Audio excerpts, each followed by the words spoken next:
സർവം കൃഷ്ണാർപ്പണമസ്തു. വീടുകളിൽ നിലവിളക്ക് കത്തിക്കുന്നതിൻ്റെ പ്രാധാന്യമറിയാം. സൂര്യോദയത്തിലും സന്ധ്യയ്ക്കുമാണ് വീടുകളിൽ നിലവിളക്ക് കത്തിക്കുന്നത്. രാവിലെ ബ്രഹ്മമുഹൂർത്തത്തിലും വൈകിട്ട് ഗോധൂളി മുഹൂർത്തത്തിലുമാണ് നിലവിളക്ക് ജ്വലിപ്പിക്കുന്നത്. സൂര്യോദയത്തിന് തൊട്ടു മുൻപുള്ള 48 മിനിറ്റാണ് ബ്രഹ്മമുഹൂർത്തം. സൂര്യാസ്തമയ സമയത്തുള്ള 48 മിനിറ്റാണ് ഗോധൂളി മുഹൂർത്തം എന്ന് പറയുന്നത്. ആയതിനാൽ സന്ധ്യയ്ക്ക് 1 നാഴിക മുൻപേ ദീപം തെളിയിക്കണം. ഇത് വെറുമൊരു വിശ്വാസമല്ല, ഉന്നതമായ ആചാരശാസ്ത്രം. നമ്മുടെ പൂർവികർ നിഷ്കർഷിച്ച ഓരോ ആചാരത്തിനും പിന്നിൽ അഗാധമായ അർത്ഥതലങ്ങളുണ്ട്. സന്ധ്യയാകുന്നതിന് കൃത്യം 1 നാഴിക, അതായത് 24 മിനിറ്റ് മുൻപേ നിലവിളക്ക് ജ്വലിപ്പിക്കണമെന്ന പ്രമാണം വെറും ഒരു ചിട്ടയല്ല, മറിച്ച് നമ്മുടെ ഗ്രഹത്തെയും മനസ്സിനെയും സംരക്ഷിക്കാനുള്ള ഒരു കവചമാണ്. സന്ധ്യയോടെ പ്രകൃതിയിൽ തമോ ഗുണം വർദ്ധിക്കുന്നു. അശുഭോർജത്തിൻ്റെയും തിന്മയുടെയും പ്രതീകമായ മൂദേവി ഗ്രഹത്തിൽ പ്രവേശിക്കുന്നത് ഇരുളിൻ്റെ മറവിലാണ്. ആ ഇരുൾ വീടിൻ്റെ പടി കടക്കുന്നതിന് മുൻപേ പ്രകാശത്തെ പ്രതിഷ്ഠിക്കുന്നതിലൂടെ നന്മയുടെയും ഐശ്വര്യത്തിൻ്റെയും പ്രതീകമായ സ്ത്രീദേവിയെ നാം സ്വീകരിക്കുന്നു. പ്രദോഷ സന്ധ്യയ്ക്ക് തൊട്ടു മുൻപ് അന്തരീക്ഷത്തിൽ പ്രകൃതിദത്തമായ ചില വിഷാംശങ്ങൾ പടരാറുണ്ടെന്ന് വിശ്വാസം.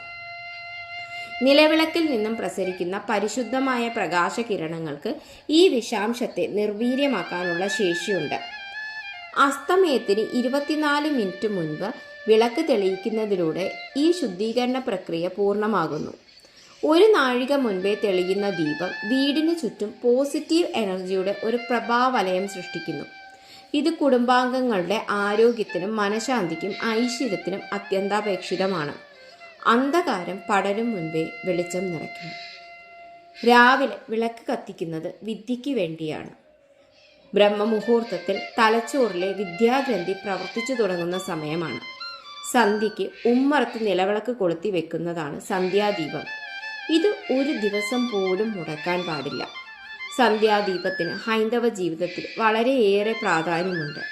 സന്ധ്യയ്ക്ക് മുൻപായി കുളിച്ച് അല്ലെങ്കിൽ കാലും മുഖവും കഴുകി ശരീരശുദ്ധി വരുത്തി ശുഭ്രവസ്ത്രം ധരിക്കണം.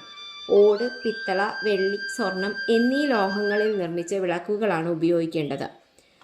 പാദങ്ങളിൽ ബ്രഹ്മാവും മധ്യേ വിഷ്ണുവും മുകളിൽ ശിവനും ഇങ്ങനെയുള്ള ത്രിമൂർത്തി ചൈതന്യം ഒന്നിക്കുന്നതിനാൽ നിലവിളക്കിനെ ദേവിയായി കരുതി വരുന്നു. വിളക്ക്, ശംഖ്, പൂജാഗ്രന്ഥം, മണി എന്നിവയുടെ ഭാരം ഭൂമിദേവി നേരിട്ട് താങ്ങില്ല എന്നതിനാൽ നിലവിളക്ക് പീഠം അല്ലെങ്കിൽ തളികയ്ക്ക് മുകളിൽ വേണം വെക്കാൻ. നിലവിളക്കിന് സംഭവിക്കുന്ന അശുദ്ധി വീടിൻ്റെ ഐശ്വര്യത്തെ ബാധിക്കും എന്നാണ് വിശ്വാസം. കഴുകി മിനുക്കിയ ശേഷം വിളക്ക് കൊളുത്താം. വൃത്തിയാക്കി വെച്ചിരിക്കുന്ന നിലവിളക്കിൽ എള്ളെണ്ണ ഒഴിച്ച് തിരിയിട്ട് കത്തിക്കണം.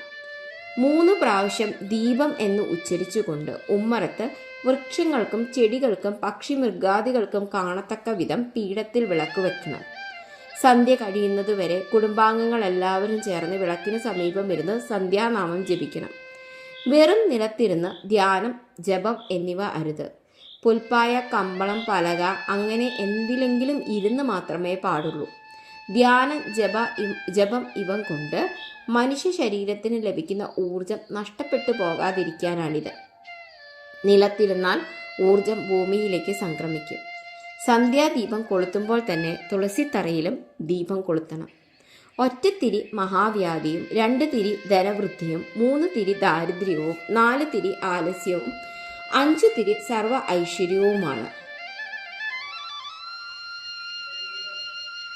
ഗംഗ എന്ന സങ്കല്പത്തിൽ കിണ്ടിയിൽ ജലപുഷ്പങ്ങൾ വയ്ക്കുമ്പോൾ കിണ്ടിയുടെ വാൽ കിഴക്കോട്ട് വരണം.